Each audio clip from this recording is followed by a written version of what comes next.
Hi hello అండి, welcome back to my channel. ఈరోజు ప్రణదీస్ కిచెన్లో ఎవరైనా చాలా ఈజీగా చేసుకునే నేతి బొబ్బట్లను అయితే చూపిస్తున్నాను. వీటిని ఉగాదికి స్పెషల్గా చేసుకుంటారు. ముందుగా ఒక కప్పు శనగపప్పుని నానబెట్టుకోవాలి. ఇలా ఒక 2 hours తర్వాత అయితే చూసారు కదా, చాలా బాగా నానింది. ఇలా నానిన తర్వాత పప్పునైతే ఒక 2-3 సార్లు అయితే శుభ్రంగా అయితే కడుక్కోవాలి.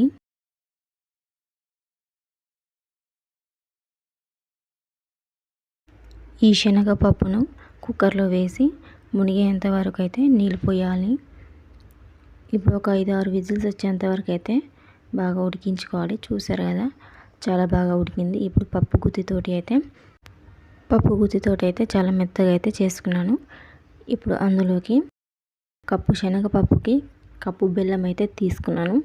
ఇంకా స్వీట్ కావాలి అనుకున్న వాళ్ళైతే కొంచెం అయితే యాడ్ చేసుకోవాలి బెల్లాన్ని. ఇలా ఒకసారి కలుపుకొని స్టవ్ మీద అయితే పెట్టుకుందాము. స్టవ్ మీద పెట్టేసి బెల్లం కరిగేంత వరకు అయితే కలుపుకోవాలి. బెల్లం కరగటం వల్ల ఇంకొంచెం లూజ్గా అవుతుంది. గట్టిపడేంత వరకు అయితే ఉడికించుకోవాలి మంచిగా. చూసారు కదా, ఇంకో కొంచెం అయితే ఉడకాలి.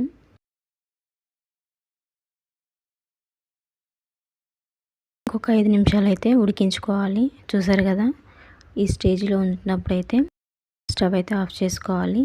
అది చల్లారేలోపు గట్టిగా అయితే అవుతుంది. ఇప్పుడు వేరే ఒక బౌల్లోకి 1 కప్పున్నర మైదా పిండిని అయితే తీసుకోవాలి. కొంచెం ఆయిల్ వేసుకొని ఒకసారి కలుపుకోవాలి. కొంచెం వాటర్ యాడ్ చేసుకుంటూ ఒక ముద్దలాగా అయితే చేసుకుందాము. పిండిని కలుపుకున్న తర్వాత ఒక 5 నిమిషాల తర్వాత అయితే ఉండలుగా అయితే చేసుకుందాము. చూసారు కదా, అన్నీ ఇలా అయితే చేసుకున్నాను నేను. ఇప్పుడు శనగపప్పు కూడా చల్లారింది. వాటిని కూడా ఇలా చిన్న చిన్న బాల్స్ లెక్క అయితే చేసుకున్నాను. మైదా పిండిని అయితే ఇలా చిన్న చిన్న బాల్స్ లెక్క చేసుకున్నాం కదా, ఒకదాన్ని తీసుకొని అయితే నెయ్యి రాసుకుంటూ ఇలా శనగపప్పు ఉండనైతే అందులో పెట్టేసి ఇలా నేను చూపించినట్లయితే ఇలా చేసుకోవాలి. ఇలా కిందికి అనుకుంటూ చేసుకుంటే బాగొస్తుందండి బాల్ లెక్క. ఇప్పుడు ఒక ప్యాకెట్ తీసుకొని నెయ్యి రాసుకోవాలి. ఇప్పుడు ఆ ముద్దనైతే పెట్టేసి చేతితోనైతే ఇలా అనుకోవాలి. ఇలా మొత్తం చిన్నగా అయితే స్ప్రెడ్ చేసుకోవాలి, లేకపోతే లోపల పెట్టిన స్టఫ్ అనేది బయటకైతే వచ్చేస్తుంది. చూసారు కదా ఎంత రౌండ్గా వచ్చిందో. ఇప్పుడు పెనం మీద ఆయిల్ అయితే వేసుకొని మనం చేసుకున్న బొబ్బట్లను అయితే వేసుకోవాలి.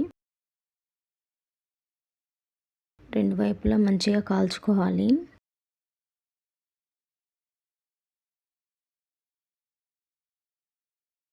చూసారు కదా ఎంత చక్కగా కాలాయో. అన్నిటిని అయితే చూపించలేదన్నమాట. ఇలా అన్నీ కాల్చుకొని అయితే కొంచెం నెయ్యి అయితే వేసుకున్నాను పైనంగా. అంతేనండి, చాలా సింపుల్గా చేసుకోవచ్చు. ఎవరైనా చేయగలిగే నేతి బొబ్బట్లు అనమాట. ఉగాదికి స్పెషల్గా చేసుకోవచ్చు మీరు అందరూ. మీకు కనుక నచ్చినట్లయితే ఈ ఉగాదికి ఖచ్చితంగా చేసుకోండి.